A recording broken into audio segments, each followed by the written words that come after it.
This is Karakia Temita. He onore, he kororia, ki te atua. He manga ronga ki te whenua. He whakaaro pai ki ngā tāngata katoa. Āmine. And welcome to Dr. Paul Winton. And he's going to give a wonderful talk, I know, Raising Climate Ambition in New Zealand. That's a lofty thing to start with. And the rest of it's all written out for you, an update on where New Zealand is at and playing a role in the 1.5 degree future. Where can one focus? Voting, talking and transport. How to transform transport fast. So I will now mute. I'm Bev, obviously I'm the convener of our climate declaration. I will now mute myself and turn off my video, which means that there's less bandwidth, and you can go ahead, Paul, you've got the stage. So unmute yourself and away you go. Thank you very much. Wonderful. Great. You can hear me right, Beverly? Yes, loud and clear. Well, thank you everybody for coming along tonight and committing an evening to this critical topic. And for coming together as well, as I'll talk about later on. I think groups like this are essential to the change that we need. After that lovely introduction, I'm actually going to go slightly off-piste and organise a little bit the talk slightly differently with the same content. So the first thing I wanted to talk about is around ambition and where New Zealand's at on that, with a particular focus on CO2.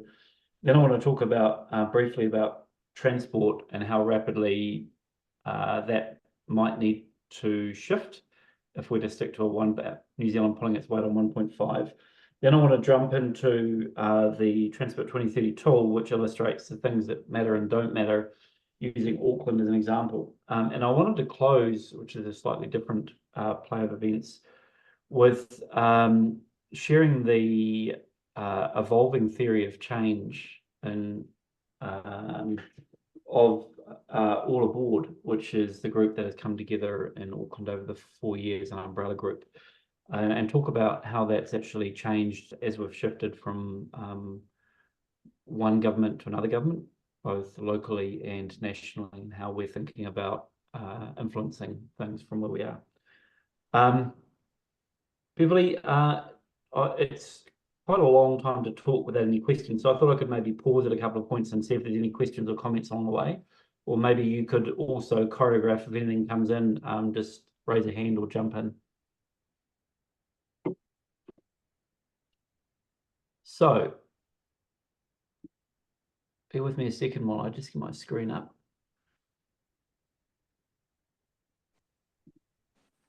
So the first thing I wanted to do is share some work that I've been doing over the last few months, which reiterates really where New Zealand's at in the journey towards the 1.5 future, and the issues that have come up from some of the work of the Climate Change Commission from 2021, which are manifesting themselves at the moment, specifically in the business world. So this won't be a business heavy conversation, but specifically in the business world because of the way the reporting is now coming to light.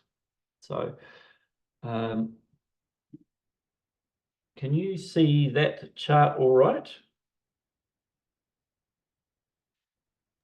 So yes. Yes, I love the see positive voice. Yes. Thank you. Great. Okay, so this is a 3-chapter book, and it starts with chapter 1. The Climate Change Commission argued that their work was IPCC 1.5 degrees aligned, but the High Court in their findings of 2022 disagreed. The problem is that very few people know this or understand the consequences of this. So the business community, specifically through the TCFD reporting, which is a new reporting construct, has largely ignored the High Court, as has central government, and embraced the Commission's weak targets. And this leaves business exposed, also leaves, I would argue, the country exposed to weak targets over this decade in particular. And then I'll talk about how that might change. That will then lead us into a conversation about transport. There's probably 15 to 20 minutes on this, and then I'll jump into the transport story. So the first bit, chapter 1, is that the Climate Change Commission argued that their work was IPCC special report on 1.5 degrees aligned, but the High Court in their action recently disagreed with that. So in May 2021, the Climate Change Commission issued their advice to government. Their draft advice came out in the dying days of February from memory in 2021, and it was very little changed when the final advice to government was sent. The purpose of this advice was to inform the NDC and the transition pathways or the budgets that New Zealand would follow. The primary audience for this at the time was the New Zealand government. And as part of this work, they created 2 CO2 reduction pathways for New Zealand. So in this conversation, I'm not talking about CO2 equivalent, all the gases. I'm just going to be talking about CO2, so burning oil, burning coal, burning gas, petrol, diesel. And those 2 scenarios were the demonstration scenario.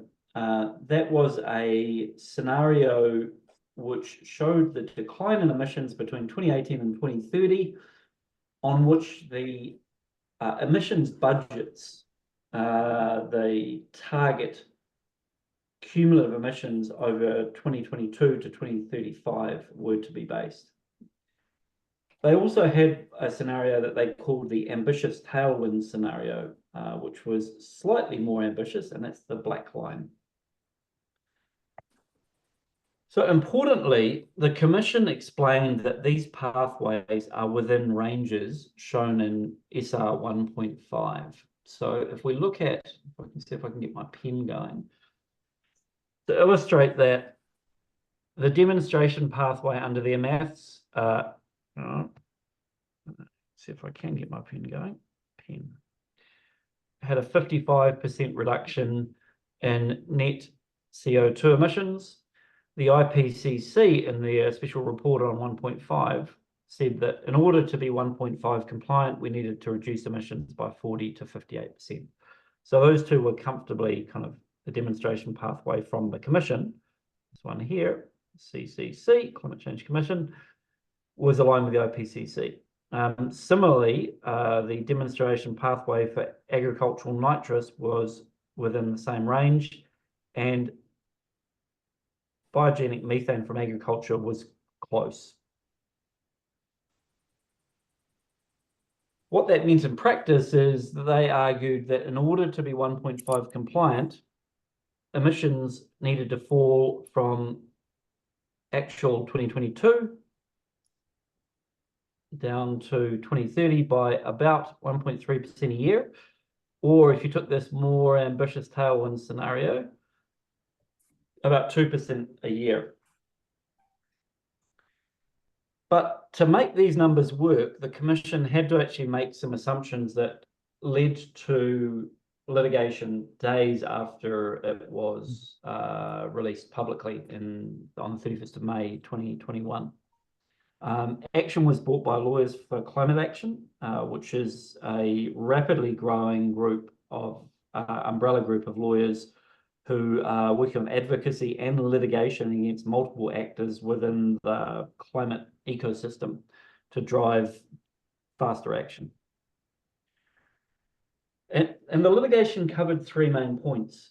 The first point was an argument about what the actual objective of the Act was. The second was an argument around which data sets needed to be used for the trees, the LULUCF. And the third was a question about how we set our targets and whether we have met the objective. So importantly, as I roll through this, the Commission's advice was not unlawful, but, and this is a critical but, the findings, so the court case happened in late 21, and the findings came out in late 22, roughly a year later. But the findings illustrate issues associated with the Commission's approach. Was that a question there? I heard a voice. Could have just been an open mic.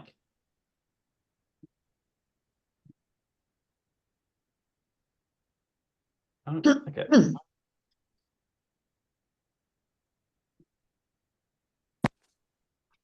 And so I'll roll through those things first. So the first one, what's the objective?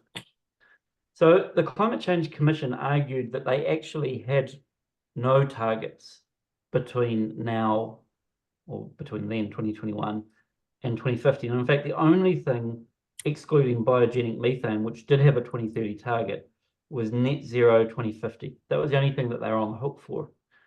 Conversely, lawyers for climate action argued that the purpose of the act was what mattered, and that was to contribute to the global effort to limit the global average temperature increase to 1.5 degrees. And those two things are quite different. The High Court found that the emissions budgets do not have to be consistent with IPCC 1.5 global pathways, and the words contribute to are more consistent with an aspiration than an obligation. Or in the words of one reporter who commented on this, it means that 1.5 is optional for New Zealand. And this is really important because our previous Prime Minister, Jacinda Ardern, had said that New Zealand was the only country that had 1.5 baked into law. But what the findings of this court case indicated was, at least on the interpretation of the High Court, that was not the case. And in actual fact, that means we have nothing that we're sticking to in terms of domestic reduction in New Zealand other than net zero 2050. That's the only thing that we're actually held to in law. So the next question is, how do we actually account for the trees? Now, the Climate Change Commission used a Kyoto-based, a 30-year-old politically informed way of accounting for emissions. Conversely, the Climate Change Commission said that in actual fact, lawyers for climate action argued that they needed to use the international standard for emissions reductions. This is the UNFCCC or GHG inventory way of accounting for it. And it is the means by which every country in a standard manner accounts for their emissions. So all countries report on this. Only one country, New Zealand, uses modified activity-based as a means of recording how we're going against the trees, or LULUCF. And the reason that that matters a lot, amongst other than the fact that if you use MAB, you can't compare it with any other country, literally any other country, is if you use MAB, as the Commission did, then what you see is that emissions go down gracefully from around 2000 to around 2030. This is the story that is baked into the budgets that you hear about, and the emissions reduction plan from government. So when you're hearing comments about that, it's all based on maths on the left-hand side of the chart. Conversely, if, as is argued by lawyers for climate action, and is actually specified literally in the Act, you use UNFCCC reporting, then emissions actually have gone up over the past 4 decades. And in fact, under the current emissions reduction plan, will be higher this decade, 2020 to 2030, than they were in each of the last 4 decades.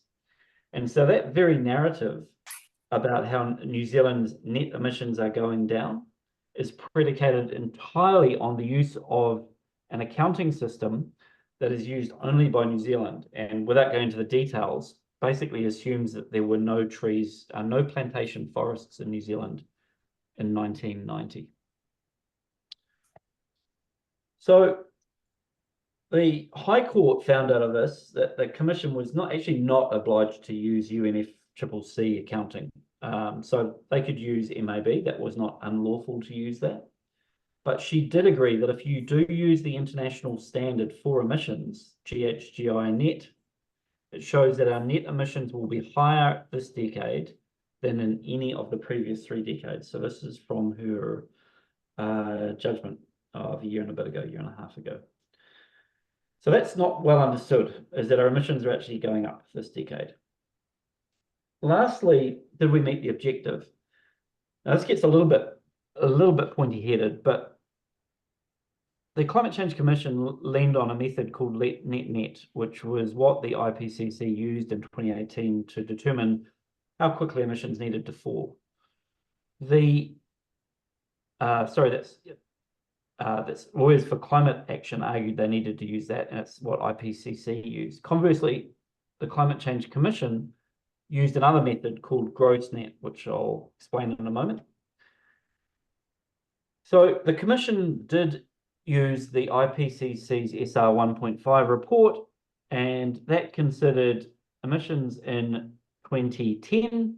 It considered where those emissions needed to be in 2030 in order to have a 50-50 chance of the world staying below 1.5. And so the percent reduction that was generally accepted was 49% reduction from 2010 to 2030. So if we do the same analysis for New Zealand, total emissions were 35 million tonnes, of which 30 million tonnes was soaked up by the trees. So net CO2 emissions, this number here, in 2010, that baseline year, were 5 million tonnes. So a 49% reduction, you'll recall if I go back a couple of slides, this is the 49% reduction here. A 49% reduction means that our permissible CO2 is about 2.5 million tonnes.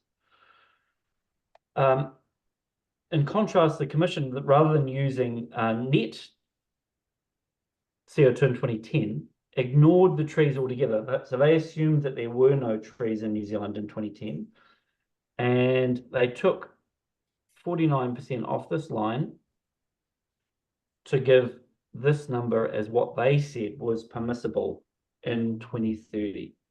And to give a sense of how much that matters, that amount there is roughly equal to about 1.2 times all transport emissions in New Zealand. So all of the petrol and diesel and jet fuel that's used. So they are wildly different targets. So if you use the international standard and the IPCC's approach, you get that much. The Commission chose to use that. So it begs the question if you're in any way mathematically or science aligned on whether this is a valid way to do it. And helpfully, Lawyers for Climate Action were able to get Professor Yuri Rajel, who is the coordinating lead author on mitigation pathways compatible with 1.5 from the IPCC SR 1.5. So literally the guy who co-wrote the book, in as an expert witness. And in his affidavit to the court, he stated that the Climate Change Commission had made a mathematical error in doing this. So the approach that the Commission has taken, in his eyes, literally the leading expert in the world, is a error in maths. And if you're to do it properly, you end up with that number there. So what did the High Court find to that point? Well, neither the NDC nor the budget's advice put New Zealand on track to reduce domestic net emissions by 2030 as per the IPCC global pathways. So if we sort of jump back to the slide we're at before, the assertion that this thing here is equal to this thing here, that the Commission's work's equal to the IPCC, was found by the court to be actually untrue. Not unlawful, but untrue. And if you then go through and work out what it should look like, if you use the international standard for measuring the trees, and if you use the same methodology that doesn't have the mathematical error that I mentioned in the Commission's work, then your emissions need to fall from here in CO2 down to here. This number here is a 64% reduction versus this number here, which is about a 12% reduction. So doing the maths correctly and using the right accounting, you end up with a national target that should fall 4 times faster than the Commission's work, which has been adopted by the New Zealand government, which has been adopted by now New Zealand business, largely or heavily influenced New Zealand business. So I'll just pause there and see if there's any questions, because I've just assaulted you with a bunch of numbers, the punchline of which is, if you do the maths right, emissions fall 4 times faster this decade than the Commission, government and business have said.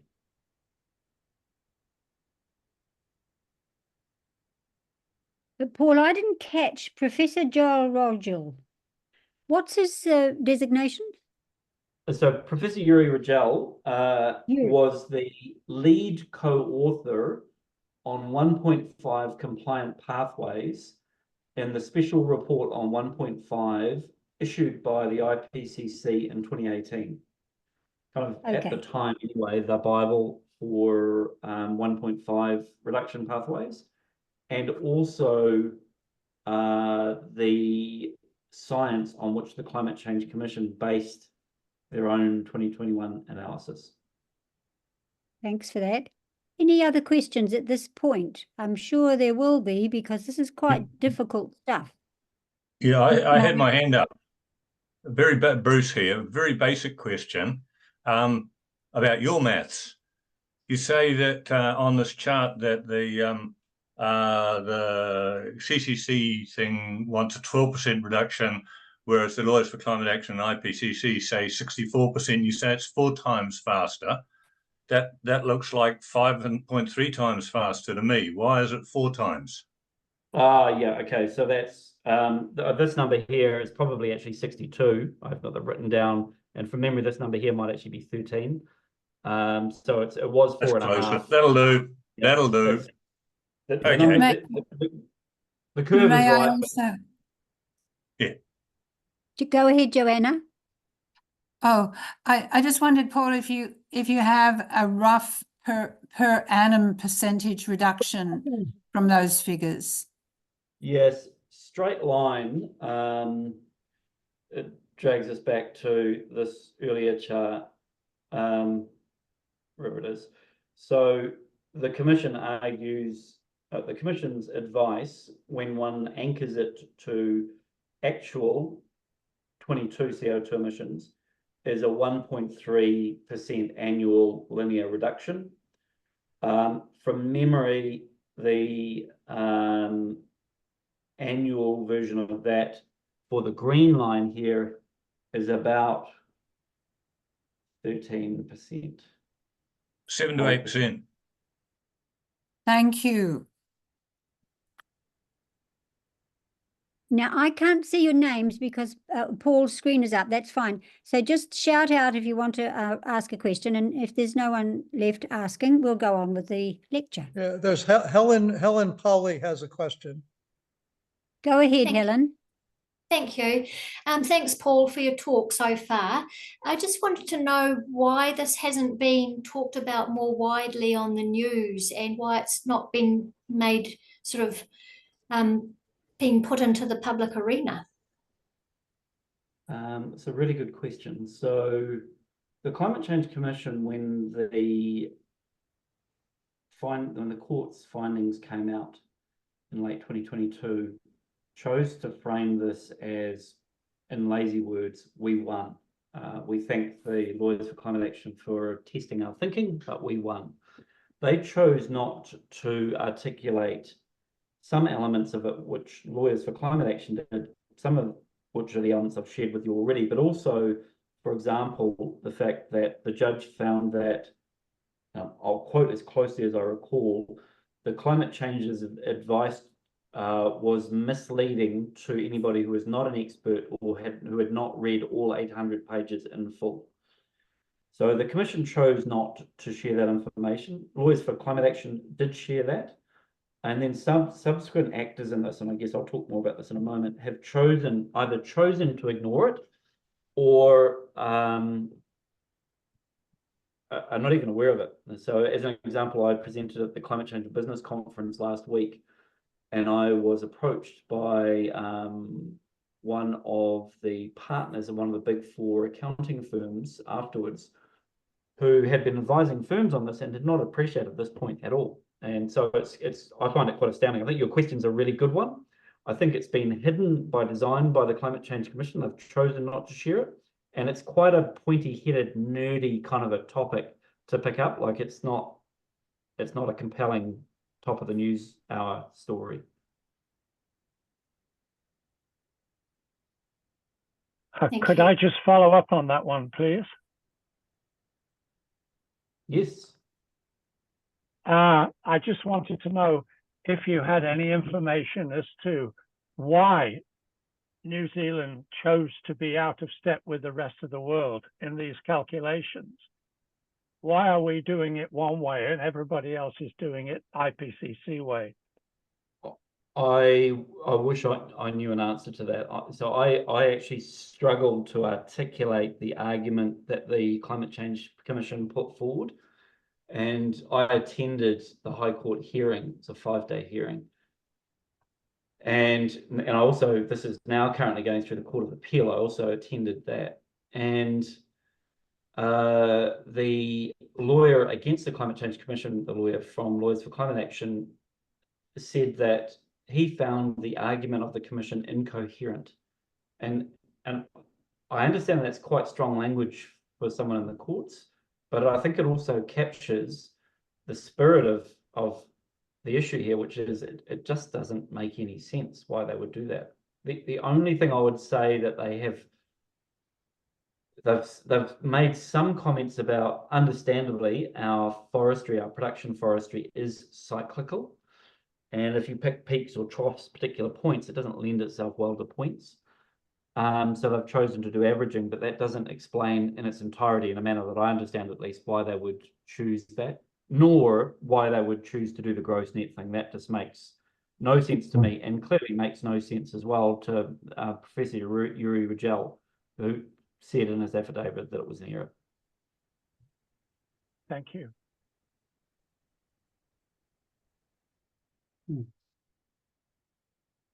Any more urgent questions at this point before we go on to the next section? Just a quick comment. Paul, may I suggest that you share this information with Mark Dalder of Newsroom? I think he's quite capable of putting it into an article. I have shared it with Mark on several occasions, and in fact, I've said, Mark, all of you reporters are reporting on this dodgy blue and black line as though it's like just an accepted line. And he accepts, I believe, that it's not great, but it's how the entire country reports on it.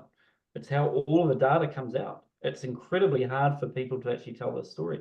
I mean, maybe I'll do this again. I'll flick a video that tells this story that I've shared with the business community, and see whether it gets picked up. This is now 3 years, well, I guess a year and a half old. So I'd really welcome any thoughts the audience has on how we could somehow package this up and get it out there. Sorry, I've put a question in the chat, but I'm just not quite clear. And kia ora, Paul, and thank you for your work and knowledge that you're sharing. But I'm still not really clear on what the argument is. So there's some concerns around the maths, and that's fine, and I appreciate that. But what is the actual argument? Are you not happy with the work that the Climate Change Commission has accomplished? I mean, we're not even on target, regardless of what numbers we're using. So I wonder what the clear argument actually is that you're bringing, because I may have missed it. Well, if the commission had done their maths without the mathematical error and had used the standard approach to measuring the trees, then their representation of what New Zealand should do would be the green line, not the blue line. So we're debating whether or not we've missed the blue line by a hair's breadth a little bit. It's the wrong debate altogether. And to your question, am I happy with the work that the commission did? I think it's a gross misrepresentation of the science, which is what the court said, is that they have misled the country on on what we need to do in order to pull our weight for 1.5 to the table. Okay, thanks. Sorry, Sorry, I wasn't super clear on what that argument is. So your argument is that in order to pull our weight, it has to be the green line, and that's not being illustrated or vocalized in any way other than the conversation that the Lawyers for Climate Action and you yourself are bringing. Is that, am I starting to understand it? That's correct. That's correct. That's right. Great, thank you. So no one is, like, as you say, Jack, Mark Dolder, anybody should be raising this. I mean, but what the media have either chosen to do or are forced to do is to continue to use the methodology that has been employed by the Commission, because it's where the data comes from. So how can they reasonably be expected to do any differently? Paul, what about large NGOs like Greenpeace or Forest and Bird? Yeah, so Are they aware of these things? People within them are aware of it. Greenpeace in particular has chosen to focus more on methane and agriculture than they have on some other elements of the emissions landscape. So they're aware of it. But yeah, I mean, I've told this story to a number of people over time, whether it, and what comes out consistently, I've spoken about this to a lot of people over the last few weeks because of the Climate Change and Business Conference, and people are quite astounded that this has happened. They've sort of missed the memo, and that's not surprising because of the way it has been painted by the Commission and the way the media has not picked this up, or if they have picked it up, it's kind of lost in the messaging.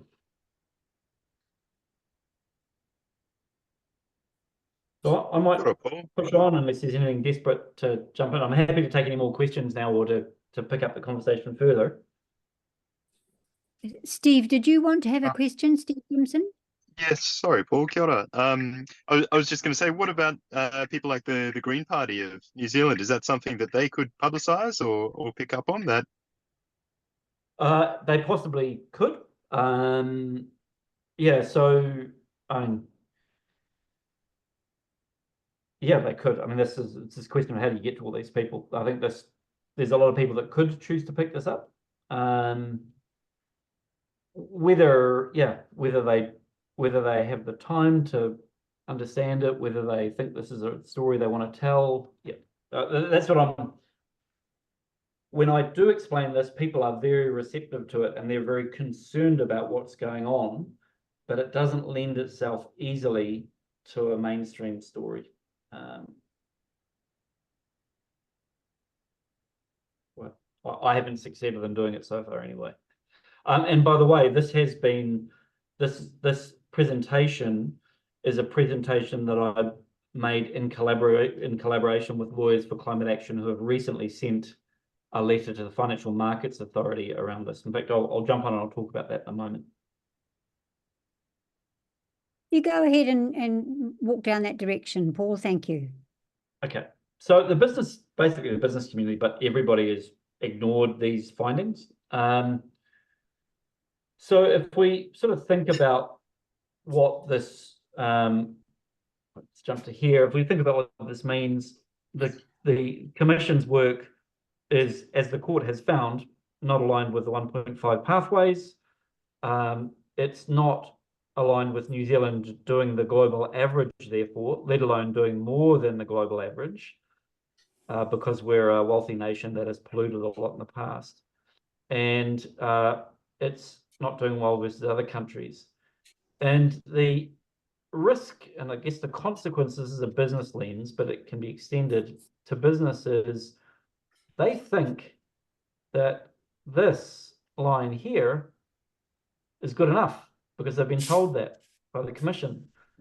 So they risk, for example, a Green government coming in and pulling the decarbonisation levers hard and making their business worthless. So if you think about companies that sell gas, for example, if we do follow a 1.5 pathway, then those businesses are worth a fraction of what they're worth today. And the other side of the coin is missed opportunity, and that is that because companies in New Zealand are not looking at steep pathways, they may be missing out on business models and business opportunities that the rest of the world sees because they get how steeply it needs to fall. So, on all of these dimensions, the Commission's work's not great. Conversely, the path advocated by lawyers for climate action is at least aligned with middling 1.5 pathways. It's still not more than the global average, and that still assumes that carbon capture and storage exists at scale from the mid-2030s. It's kind of, because of that point around it being an average, it's kind of a marginal pass on fairness. It's good versus other nations, and it allows businesses to understand the risk, and it allows businesses to see opportunities that might come up from rapid decarbonisation. And so what's happened in the business world, and the same thing could be played out in the government world, is that the Commission released their work in 2021. They had a tailwind scenario, which was their ambitious scenario. And as I've showed you before, it's not that ambitious. It was then baked into the Financial Markets Authority is the regulator for climate reporting in New Zealand through the XRB. They released this document, Climate-Related Disclosures, and they said you should use the Commission's work. And then a whole bunch of actors, notably the Institute of Directors and Aotearoa Circle, who are held up as being leading lights in ambition in New Zealand, and they use the word ambition liberally, then adopted the same weak targets for a series of reports that they published on sector decarbonisation. So, for example, the finance services sector.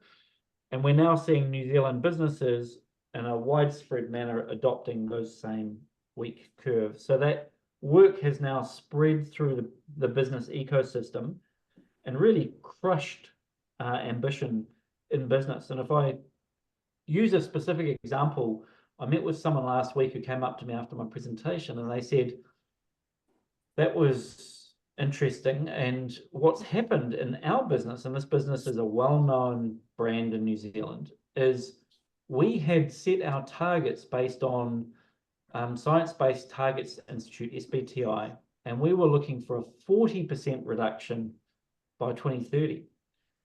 But what the directors saw once they were made aware of this tailwinds and commission work is that was only a 10, 12, 15% reduction over the same period, which we've already done. So what the directors in that firm are now talking about is discontinuing, not going backwards, but slowing up on their decarbonisation pathway because they've already done it. So they actually don't need to carry on doing anything more until the 2030s.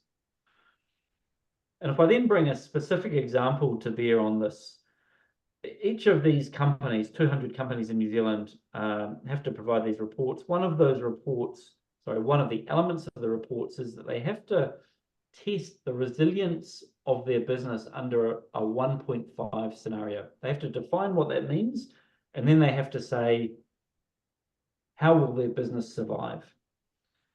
And so there's a company called Channel Infrastructure Partners. They used to do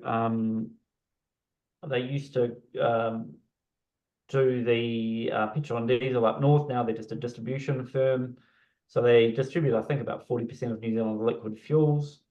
They did their 1.5 scenario. They leaned on this Climate Change Commission's work, the tailwinds, the most ambitious work. And what they concluded, so the conversation they had, presumably because they've signed it off at board level, was, well, in order for us to, if there is a 1.5 transition for a New Zealand business, then liquid fossil fuels over the next 6 years will fall about that much, which is about 5%. I'm not sure the exact number because I'm reading off the graph, but it's about 5%. And so they're saying, will our business be resilient to 5%? And the answer to that is, yeah.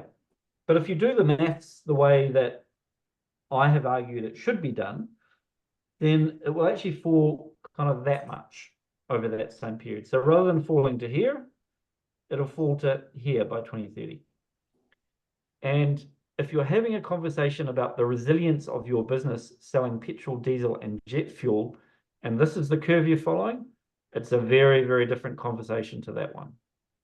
And as a result, many other New Zealand businesses are simply not having the right conversations and maybe misrepresenting the risk of their business to shareholders. So this is an investor conversation. And then jump to the, so I'll just pause there again. Any questions on that?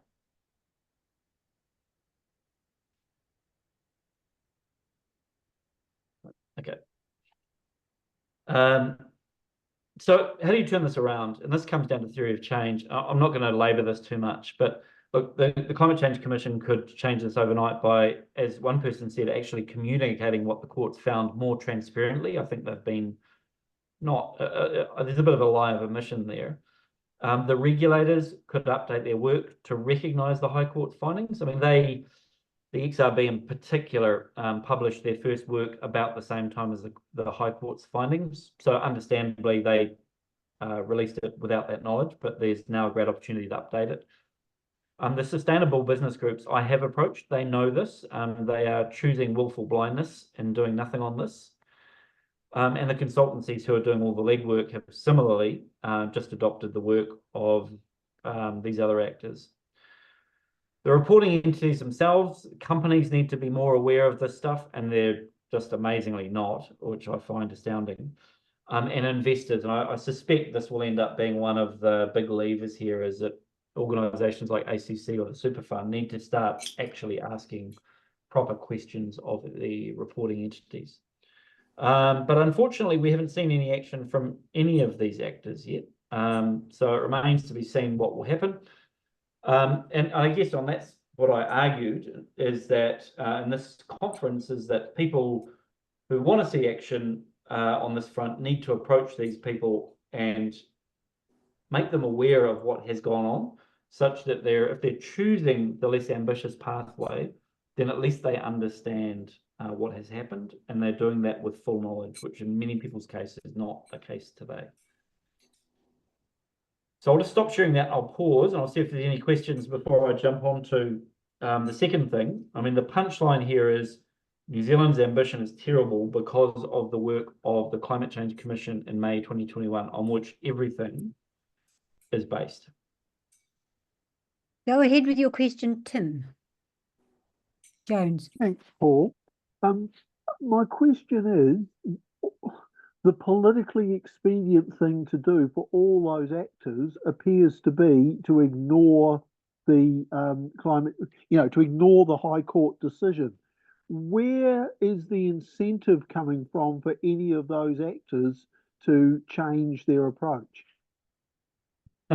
So it's a very good question. So the argument that we've been running, so I contributed to a letter which was sent through to the Financial Markets Authority probably 6 weeks ago now, that in short said lots of companies are using the tailwinds. It's flawed for these reasons. That's currently going through the Court of Appeal. And as a result, these guys may well be, in the eyes of the law, misrepresenting risk to shareholders. The hope there was that one of these actors would pick this up, put their hand up and say, yeah, look, we realise, for example, the Commission might say, look, it was never intended for this purpose. We accept this, and they come out and say something differently. The FMA could choose to update, or the XRB could choose to update it. Any of these actors could choose to do that. But really, it has been the sound of silence from all of them so far, until last week, when after the conference, what we think has happened is a number of senior company directors have approached ministers of government and said, well, this looks like it's going to drive personal liability to us. We're concerned about that. We would like the law to be softened for directors so that they are not held accountable for this. So, and weirdly, it's now at risk of going in the opposite direction of what we had hoped would happen. And we don't know yet. We don't know how this is going to play out. If it does do, it would be moving counter to the global direction, and it would be moving counter to the direction that Australia is moving in as well. So it's it's an open question, and to your earlier point, look, it's easy for these guys to ignore it because the commission said, well, this is the answer, and it's yeah. Catherine Cheung, you've got a question. Unmute yourself, Catherine.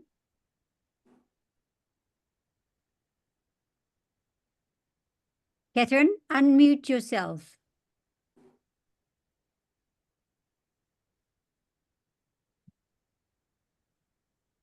Disconnected. Okay, now does it work now? Sorry. Yes, yes, you're Hello. right now. Connected to the speaker. My question is there an auditing sort of process in the UNFCCC or IPCC if we are the only nation that's not following the methodology? Is there somewhere in the UN that, So I should clarify that point. So New Zealand is reporting against its emissions annually using the UNFCCC methodology. So you go on to whichever website it is, you can find the data on our historical norm. And it's because we have signed up to the UNFCCC and we're obliged as a country to report historically on that. But looking forward, and it is the looking forward on which these pathways are based, the Commission has chosen not to use that same methodology.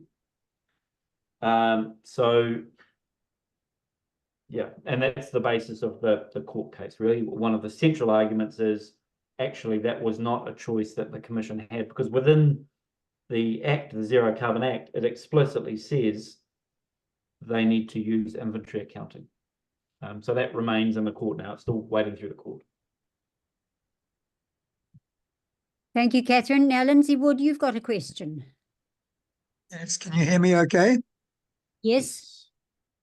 Good, thank you. Thank you, Paul. Very, very interesting. You've encouraged us to write to some of the bigger actors in the system.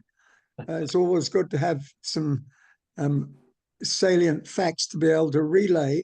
Can you point us towards a publication or something that aggregates the sort of thing that you've been covering in your presentation tonight? I'd be very interested to have a document that we could synthesize at leisure and extract from. Sure.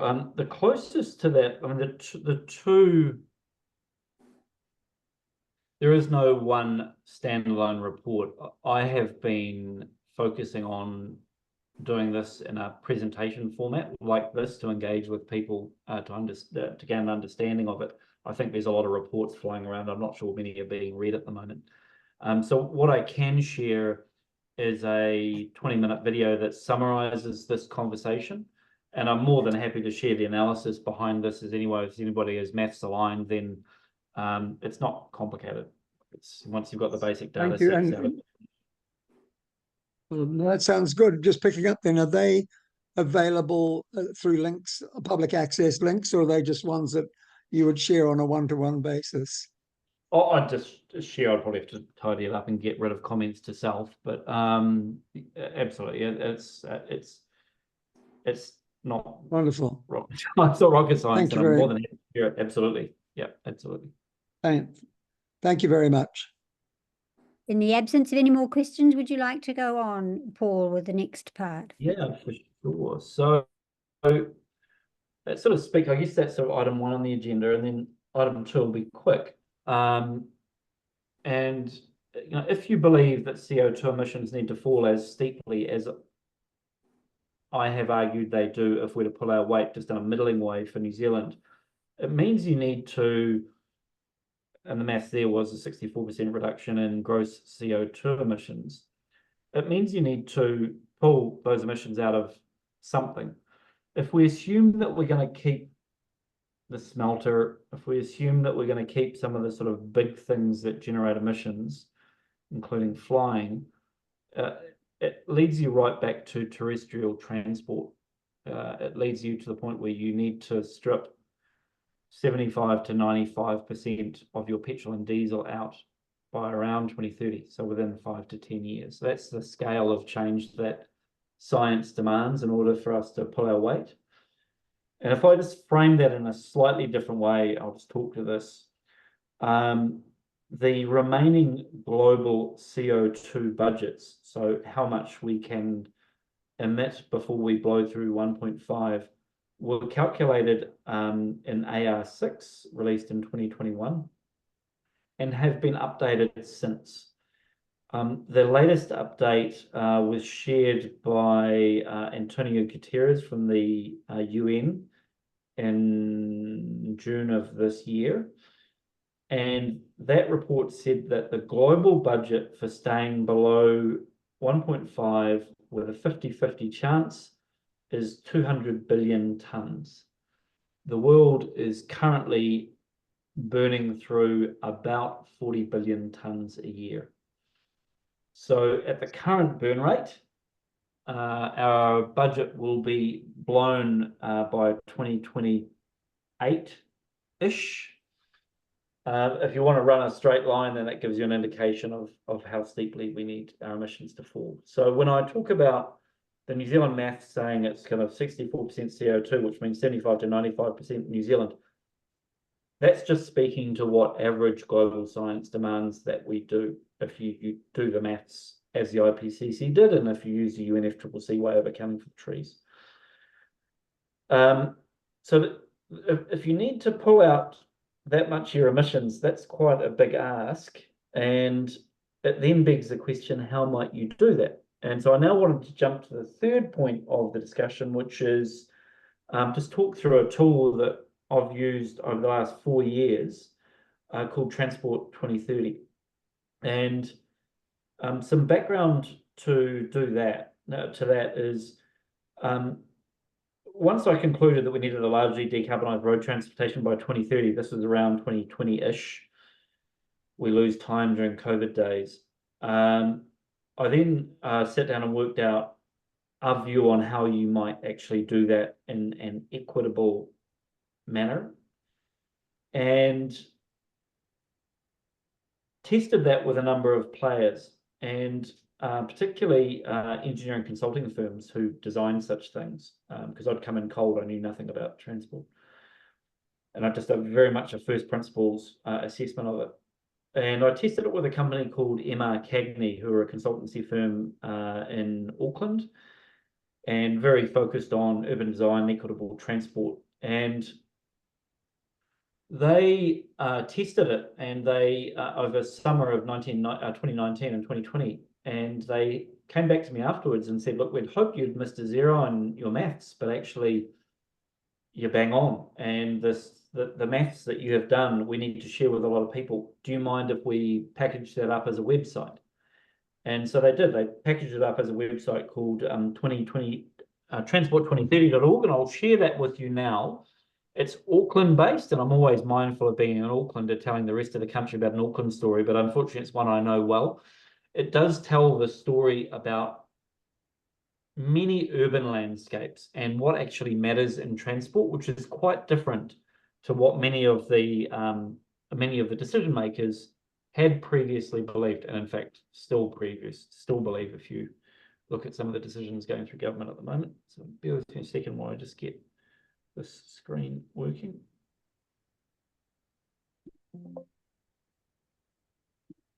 Okay.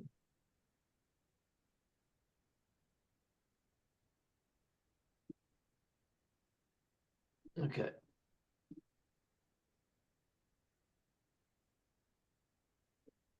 Okay, you can see this all right?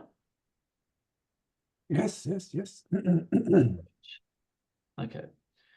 So this is a tool that allows us to explore Auckland's transport emissions. It only considers moving people around, so it doesn't consider flights, and it doesn't consider moving freight. So to put that in context, and over on the top right-hand side, can you see my cursor? Yeah. Yep. Okay, so in 2018, our emissions in Auckland from moving people around was 2.8 million tonnes. And as context, total emissions, excluding aviation, were about 4 to 4.5 from memory in 2018. If we then run forward to 2030 and say, what would they look like based on just population growth and moving around the same way we do today? our emissions would be about 3.6 million, 3.6 million tonnes. And just to the right of that is a scenario builder. So what I'm going to do is I'm going to run through a series of check boxes that reflect different policies that an urban and landscape, in this case Auckland, can do in order to decarbonise their transport system. If I draw your attention to one additional thing, so you can see two lines here. The yellow line is a 50% line. So that's a 50% reduction in transport emissions. And further below that is, remember, this is either a 64 or 70% reduction in emissions by 2030. So what we want to do is choose policies that take 3580 in 2030 down to the green line. And I'll show you two things. I'll talk about the transport policy as currently enacted by Auckland at the moment, more or less. This is a couple of years old, but unfortunately not much has happened. And then I'll talk about an alternative way of doing it, which Auckland Council has actually adopted at council level, that does actually get us to the green line, but which hasn't yet been enacted because of, amongst a number of other things, Auckland Transport. So over on the left-hand side, we have a number of projects that I can turn on and off. So we have one, for example, the City Rail Link, which is about $4.5 billion of additional spend. And we've had light rails been coming and going on an hourly basis, like a revolving door. At the time this was built, there was 2 light rails that were proposed. So if we assume those 2 light rails are built to the tune of about $20 billion, so we've blown through about $25 billion so far, and we build a number of other busway type projects, what we can see is that having blown through the better part of $30 billion over probably a decade, our emissions in 2030 are still much higher, 3419, than they were back in 2018. So we haven't even touched the sides, let alone got down to the green line. And notably, one of the other things is down the bottom here, bottom right, are 3 bars, which are proxies for congestion, the number of cars on the road. So what we see is, because the population's grown, some of it has been displaced into the rail network, but not that much. And I guess to put some color to that, the City Rail Link, when it's open and assuming it is full, will increase passenger trips from about 100 million trips a year to about 400 million trips, which sounds massive, except it reflects less than 1% of Auckland's passenger kilometres travelled. So the entire CRL is a great city project. It's a great project, but it only offsets the emissions of roughly 6 months worth of population growth. We also had a cycling investment plan. There was bus electrification, which at the time was really now is scheduled to be all buses from around 2024. Not happening, but that's the plan. No change to emission standards. So we didn't have emission standards before. They briefly came in, and the current government has ditched them again. And there was some market-led electrification which was going to happen. So get to about 10%. So what we find is that after we've spent $30 billion, we have a roading system that is more congested down the bottom right than it was in 2018 and 2030, and still has slightly higher emissions than it did back in 2018. So that's not awesome. What I'll now talk to is an alternative way of doing this that has much, much greater impact and costs much less. So I've reset that. So as a starting point in the urban environment, we get serious about cycling. And here the numbers are that we reach the level of cycling in Copenhagen.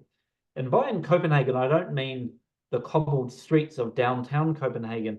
I mean the entire Copenhagen city which is similar in size, similar in population density as well to Auckland. It's slightly smaller from memory, but it is comparable in many regards.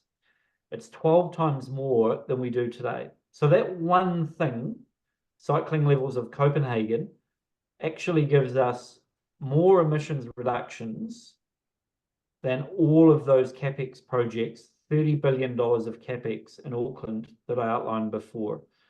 And it is way cheaper. It can be done, as has been done in many European cities, Paris most notably, Ghent, other places around the world, very, very quickly. In Brussels, from memory, they had a 43% reduction in vehicle kilometres travelled by pop-up lanes. So we know it can be done. The problem is it's politically awkward, and this is where, and I'll get to theory of change in a moment, it's incredibly cheap. It puts money back in the pockets of citizens who would otherwise pay for cars and pay for petrol, but it requires the reallocation of the existing street space. So you run up hard against voices that oppose such change. In this case, I'll complete the City Rail link and I'll do the bus projects. So I've spent about $8 billion. I will electrify all the buses and I'll do that immediately. It doesn't actually matter because the amount of traffic, the amount of person kilometres that are displaced by buses is relatively small. We will adopt, and importantly, and really the most important, so I'll get you to really carefully keep your, so the other two things, I'm jumping around here, is at the top here, we will reduce the number of trips that we take. So for example, we might work from home one day in a fortnight. We might go out to the shops less frequently. So what we've seen over the last 10, 30 years is 10, 20 years is that people go to the supermarket much more frequently rather than doing the weekly shop. So if we just drop that by 10%, so you reduce one trip in 10, then that has a big impact and similar to cycling, in fact. And if we reduce the average trip length, so this is about urban sprawl. So Auckland has sprawled. So building in Auckland is now North Waikato and South Whangarei. And the average trip is 11 kilometres. If we just back the average trip off from 11 to 10 kilometres by living more locally, by buying from local shops, by not going to the malls at the end of the motorways, that 10% reduction has a massive impact also on our emissions. And what we're starting to see, not only are we now within spitting distance, well, we're below our emissions in 2018, but if we look down bottom right, we see that our roads are actually less congested, even though our population has grown by 20%. So again, this hasn't cost a lot of money. It's a behavioral shift, but it is a behavioral shift that requires some intervention, some engagement with the community in order to deliver. The other two big levers that are available to us is that we get the average. So New Zealand is one of the one or two countries in the world, besides or in addition to Russia, that has no emission standards. We didn't have them. We did have them on Labour, and Simeon Brown has just axed them again. If we got the average car in the fleet that has a petrol or diesel engine in 2030 to a point where its emissions were the same as the average new car in Japan in 2014, which in principle shouldn't be hard because most of our cars come from Japan, that would reflect a 50% reduction in emissions per kilometre. And when you do that, you start to see your emissions get absolutely crushed. And if we had dollars back in the pockets of consumers, you would be seeing $2 to $3 billion a year flowing back into the pockets of people spending money on petrol and diesel today, just from more efficient vehicles. The other thing that you might do is consider things like congestion charging or other things that increase the vehicle occupancy when you are using a car. Cars are still part of the mix. So in this case, we take it from 1.58 to 1.7. And with that, with those levers there, we have our emissions down to about 60% lower than they were in 2030. If we then adopt the car electrification program that we had in place, we get to around 30% of the fleet by 2030. That's getting harder now because we've delayed it so long. So this was done in 2021, had we done it then. And we'd be back down to emissions in 2030 of 900 tons of CO2 versus 2.8 million in 2018. So it's about a 65% reduction in emissions. And that plan is basically the plan that was adopted by Auckland Council in August of 2022 called the Transport Emissions Reduction Pathway Project. It's called in the end, they changed it pathway to project. And whilst it has been adopted, it has been largely ignored by Auckland Transport. And it sits in the background as something that is to be done, but hasn't actually been acted on yet. So whilst this is an Auckland story, the same levers are available in any urban environment in the world and in New Zealand. Travel less far, travel active, travel public, and where you do need to travel in a private motor vehicle, travel in lower emissions and travel electric. And that's your cascade of actions to take. So I'll just stop there and see if there's any questions before I jump into the fourth section in this, which is the kind of the theory of change and how we've thought about actually supporting this change in Auckland and further afield.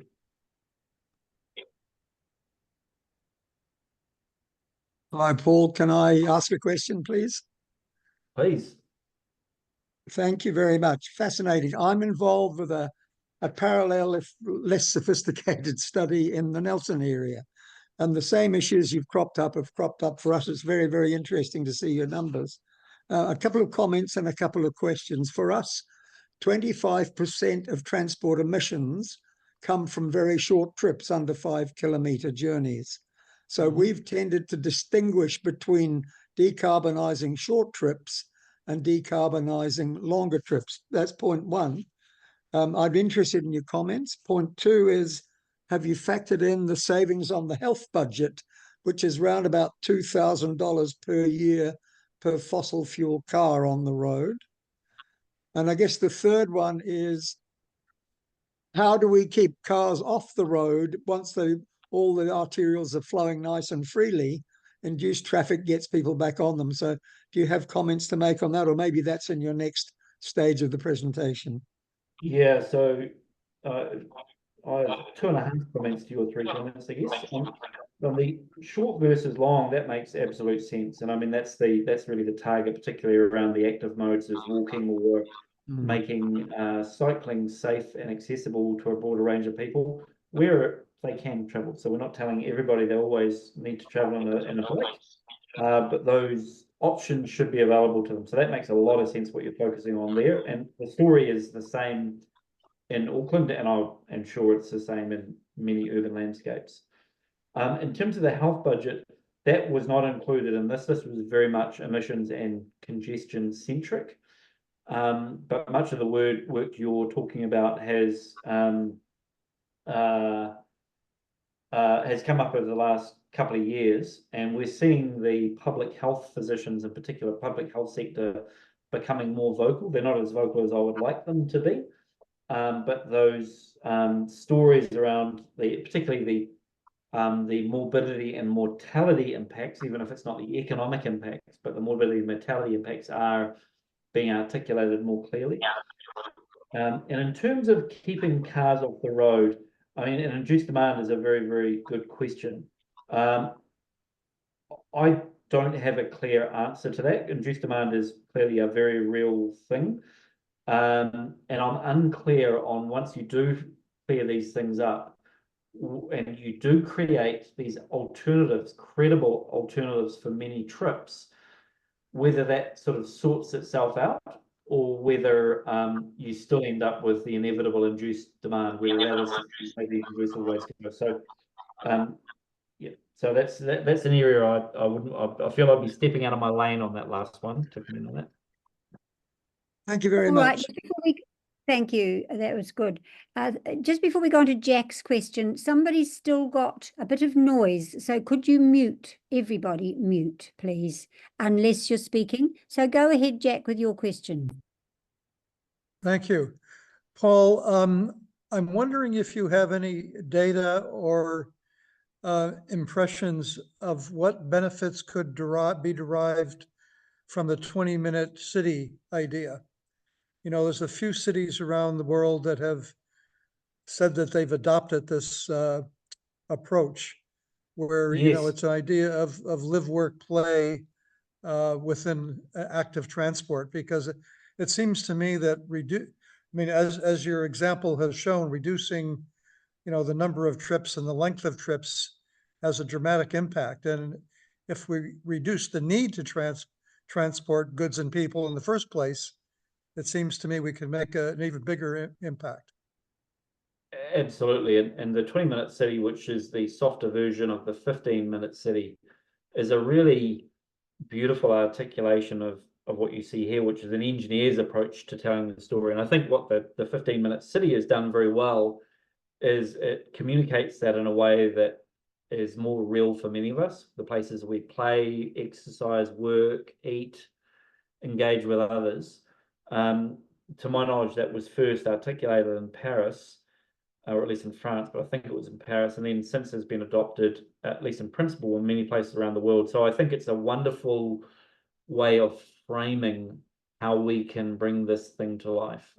Interestingly, it has also popped up as there is a narrative that believes that this 15 or the 20-minute city is communism in disguise, coming to take your freedoms off you, has been one of the counter narratives that has been run. But it's not clear to me whether that's just edge cases or is actually something that's maybe lessening the impact of that otherwise beautiful story. Thank you. And now, Steve Grimson, you've got a question. Yeah, kia ora, Paul. Man, that's pretty interesting stuff. Do we know why or what the opposition has been from Auckland Transport against this, or have they articulated any arguments as to why they're not going forward with it?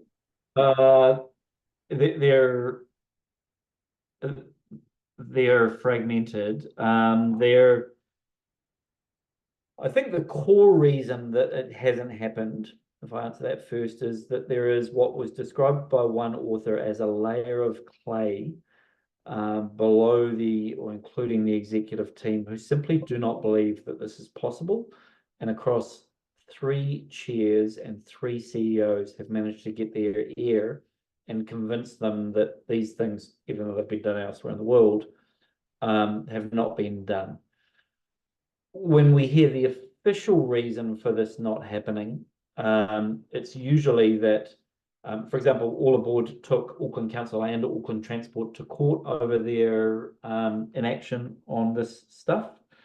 And unfortunately, the court found in favour of inaction. And so it's tied up in a morass of quite technical reasons why that they are using as avoidance of going down this pathway. If I speak more generally, what this requires is the large scale and rapid reallocation of existing road space. And to put some numbers to that in Auckland, we currently are supposed to be rolling out about 8 kilometres from memory of cycle lanes every year. We've managed about 5. To deliver on this would require us, and to get to the sort of levels that enable this, would require us to be rolling out about 150 to 200 kilometres of cycleways a year. So many X what we're doing today, but not in the gold-plated way that cycleways are done, in a planter box and remove car parks kind of a way. which has been the main impediment. It's a reallocation. It's a reallocation of public road space, because citizens of New Zealand have normalised their ability to use public space to store their private property forever, which is fine if you've got loads of space, but if you don't, if it becomes a premium, then that's awkward. And so what we just saw today is that Auckland Council has come out and said, we're sorry, we're taking your free parking off you, which is surprising. And we'll see how that actually plays out in the politics. Thank you, Steve. Now, we've got 15 minutes to go before it's time to stop.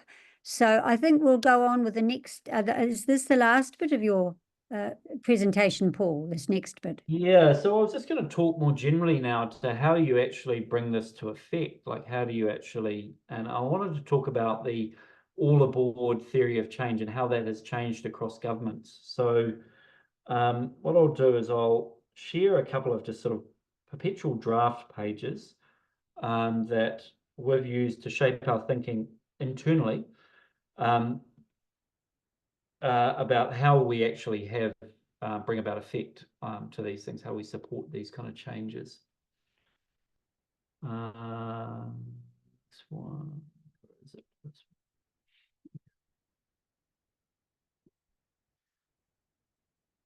one. So you can see the proposed theory of change, I hope. Yes. Okay, so let me go back a step.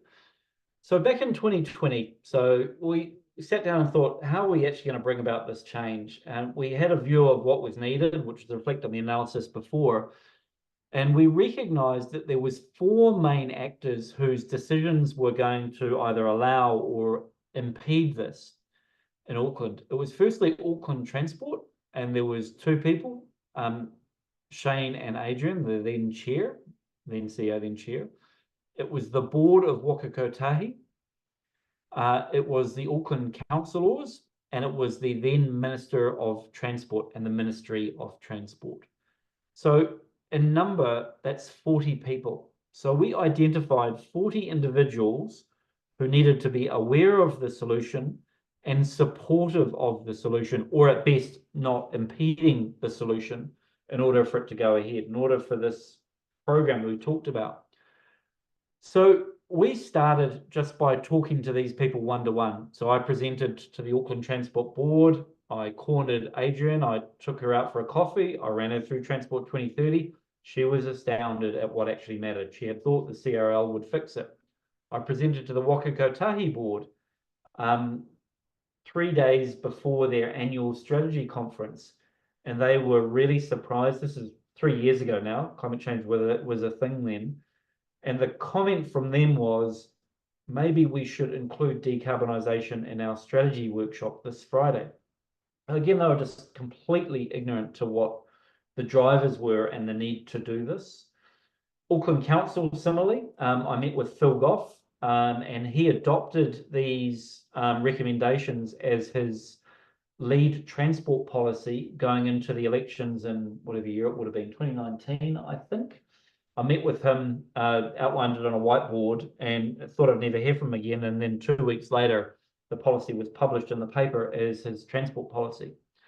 And we met with the Minister of Transport, and it was hard for me to get with the Minister of Transport, but I ended up using business contacts who leaned on the Prime Minister, who leaned on the Minister of Transport to make himself available some 8 months earlier than he would otherwise be. And we outlined this. And in the end, Michael asked us to be an advisor to him.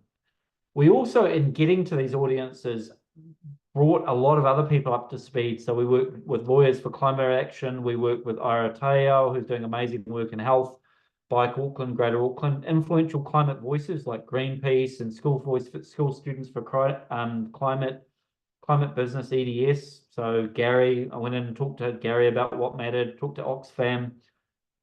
People like Sir Stephen Tyndall, Lucy Lawless helped us. So people that were influential but not experts, we told them the story. And we tried to engage with these other people like yourselves who cared about this. And we told them what actually mattered and what we needed as a solution, and how the best thing they could do would be talk to these 40 people in some way and make it clear that these are the changes that were needed to have a safe, healthy, accessible, and resilient program. That theory of change worked really well. We got great engagement. We got Auckland Council to vote 17 to 23 in support of the transport program, a 64% reduction in petrol and diesel by 2030 so 18 months ago. And then two things happened. Wayne Brown won the next election, and the political sentiment shifted away from this, and Labour lost convincingly to a coalition who, at least in the areas we're seeing, seem to be making many a decision that is counter to any evidence. So we have discontinued engaging with those actors now. We think it's a waste of time, and we've shifted to a new theory of change. And so the new theory of change that we have is working alongside community groups that have the potential to transform their landscape in a way that benefits them. And so I'll just read out the sentence at the top there, which is, all aboard will build the social circle of acceptance to open our streets by supporting communities wishing to enhance their neighbourhoods. The support we provide includes organizational support, content creation, flyers, websites, billboards, legal advice through our partnership with our Lawyers for Climate Action, submissions, lobbying, and PR.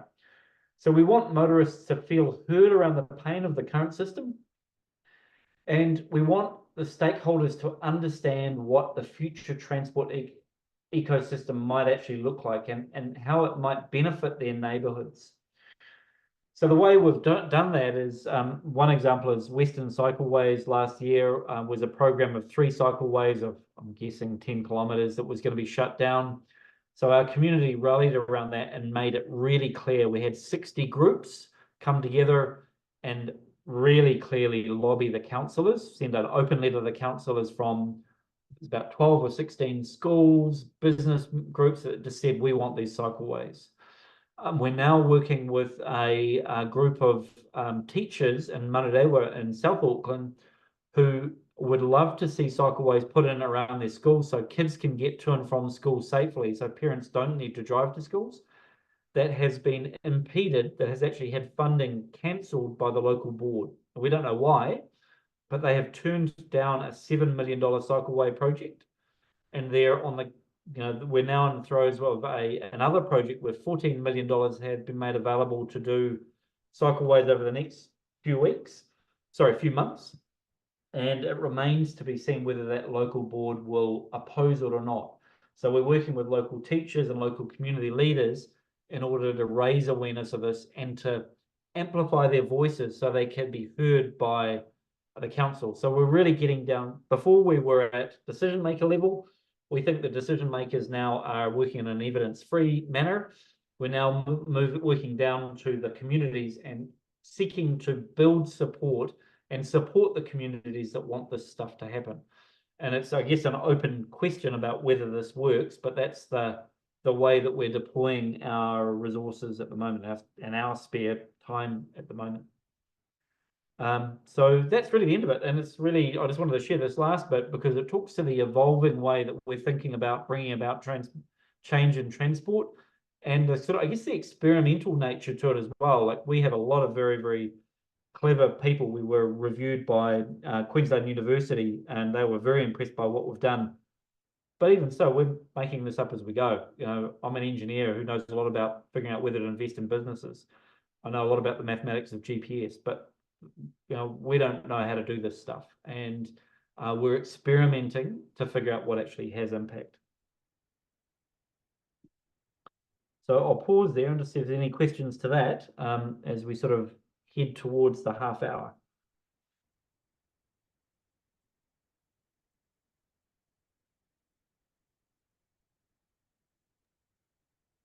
I'm noticing some quite good comments in the chat, and I wondered, Jack, does the chat get attached to the recording because they can be explored and some good websites talked about? Yes. Are you able to? Great, great. And so I can't see any hands. Is there any further questions, or are you all quite clear on this now? No, Lindsay, There are Lindsay has hands up. a hand up, and there's Then- two others. Oh, okay. Let's I start. think Steve Grimson was before me. Let him go. Steve, away you go. Oh, no, sorry, that was a hangover from my last question. Sorry, I'll put my hand down. And Tim Jones is also ahead of me. Thanks, Lindsay, and sorry for asking another question. I wanted to pick up partly on a point made by Alice in the chat about the power of vested interests, and indeed I'd say they had a very considerable influence under the previous government. They have even greater influence here. How do you, and we've also seen the way in which they use culture war issues, e.g., demonising cyclists, to achieve their political ends and block progress. In your current political strategy, are you seeking to directly counteract the vested interests and the culture warriors, or are you essentially trying to ignore them and build support by other means?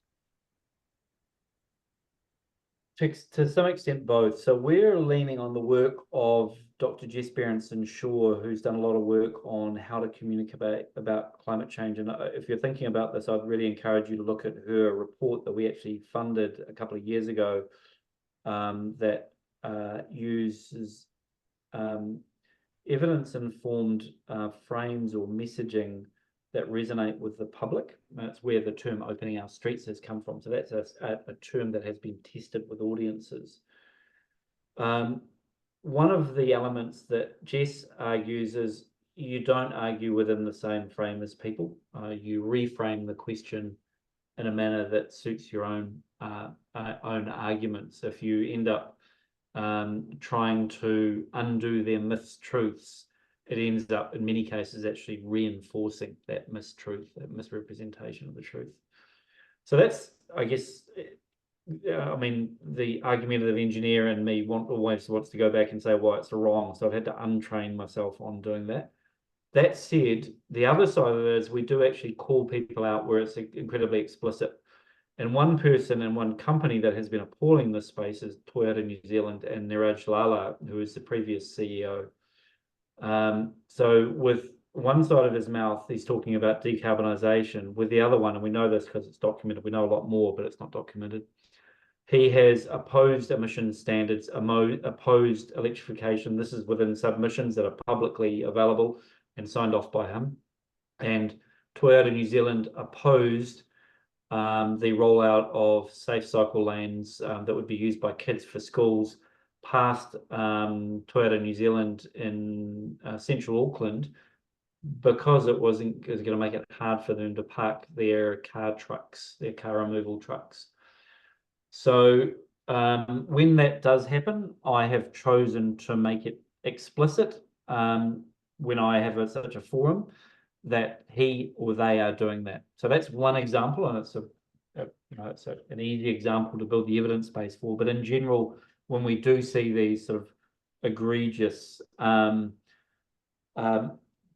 going on, we highlight the behavior of those actors.